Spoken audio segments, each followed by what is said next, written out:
Telugu cinema చరిత్రలో ఎన్టీఆర్, ఎస్వీఆర్లు మొకటం లేని మహారాజులుగా వెలిగినారు. అటువంటి గొప్ప నటుల మధ్య ఒక చిన్న డైలాగ్ చిచ్చు పెట్టిందంటే నమ్ముతారా?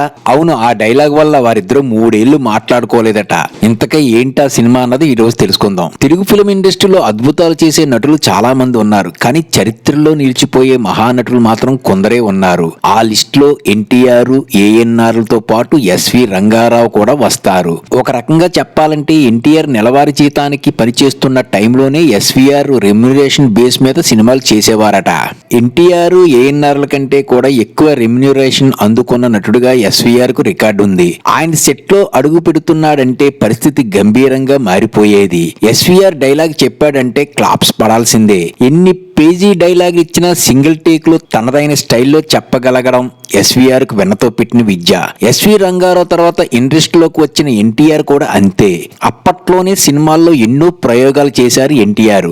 ఆయన కూడా ఎంత పెద్ద డైలాగ్ అయినా సరే అలవాకగా చెప్పేవారు. పాత్రల విషయంలో కూడా ఎన్నో ప్రయోగాలు చేశారు ఎన్టీఆర్. అంతేకాదు హీరోగా, దర్శకుడిగా, నిర్మాతగా, రైటర్గా, మేకప్ విషయంలో కూడా ఎన్టీఆర్ చేయి తిరిగిన వ్యక్తి. ఇక ఈ ఇద్దరు పెద్ద మనుషులు ఒక సీన్ లో ఉన్నారంటే సెట్ లో అందరూ భయంగా ఉండేవారు.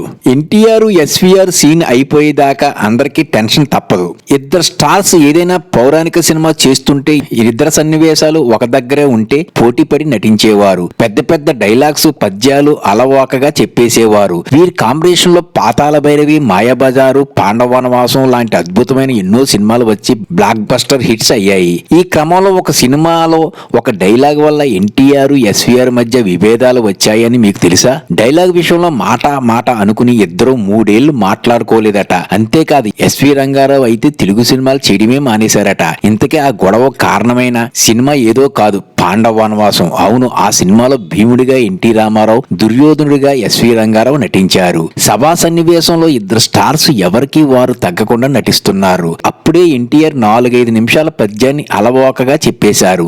ఆ తర్వాత గాని ఎస్వీఆర్ కు 4 పేజీల డైలాగ్ ఇచ్చారు. అప్పుడే ఆయన దర్శకుడితో ఇలా అన్నారట, ఆయన అంత పెద్ద పద్యం పాడిన తర్వాత నేను కూడా ఇంత పెద్ద డైలాగ్ చెబితే ఏం బాగుంటుంది, నా స్టైల్లో సింపుల్ గా చెబుతాను అన్నారట. దానికి దర్శకుడు కూడా ఓకే అనడంతో ఎస్వీఆర్ తనదైన స్టైల్లో డైలాగ్ చెప్పారు. కానీ ఎన్టీఆర్ అందుకు ఒప్పుకోలేదు. నేను ఇంత పెద్ద పద్యం పాడితే మీరంత సింపుల్ గా చిన్న డైలాగ్ చెప్పి తీసేస్తే ఎలా, సన్నివేశం తేలిపోతుంది, నా డైలాగ్ కు వాల్యూ లేకుండా పోతుంది అని వాదించుకున్నారట. సెట్ లో ఈ విషయంలో మాట పెరిగి ఎన్టీఆర్, ఎస్వీఆర్ల మధ్య గొడవకు దారితీసింది.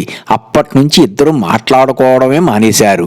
ఎస్వీఆర్ అయితే తెలుగు సినిమాలు చేయను అని తమిళ సినిమాలు చేయడం మొదలుపెట్టారు. దాంతో పరిస్థితి గమనించిన star producer come director Nagireddy ఇద్దరిని కూర్చోబెట్టి మాట్లాడి మళ్లీ కలిసిపోయేలా చేశారట.